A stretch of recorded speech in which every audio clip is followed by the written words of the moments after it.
50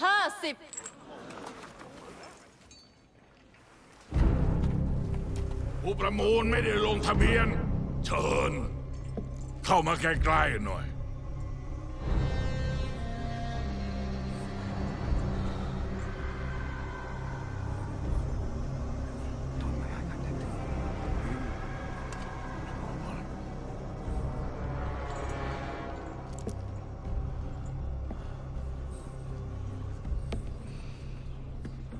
50 เวิร์กสำหรับนางขี้เหร่นี่ถือเป็นเงินก้อนโตมากนะมาดามปกติเงินขนาดนี้คงทำให้ผมถึงสวรรค์แน่ แต่ปัญหามีอยู่ว่า 50 เวิร์กมันไม่เยอะเท่า 50,000 เวิร์กนะ พูดมาตรงๆเถอะ มันก็เรื่องง่ายๆนะคุณมีค่าหัวอยู่นะ คุณแฟง จะจ่ายค่าตัวนางนี่50,000หรือจะให้ผมไปเก็บเงินจากทางการตอนจับตัวคุณไปส่งดีล่ะ งั้นมาตกลงกัน ฉันซื้อด้วยไอ้นี่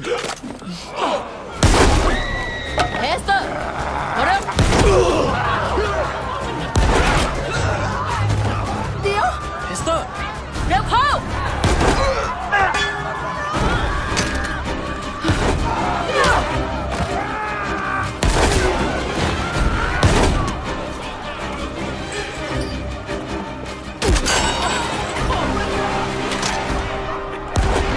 นึกแล้วคุณไม่ทิ้งผมแน่ อุปปากนี้เร็ว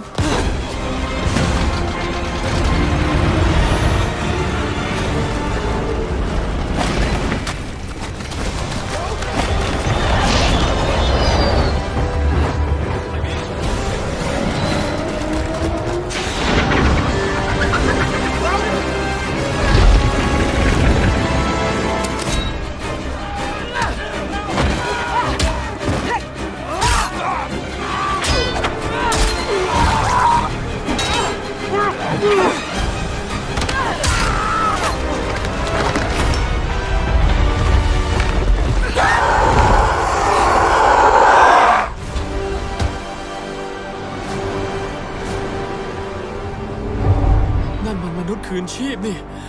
ไทรเขาชื่อว่าไทร เจ้าเคยสัญญากับข้าเอสเตอร์ชอเจ้าต้องรักษาสัญญา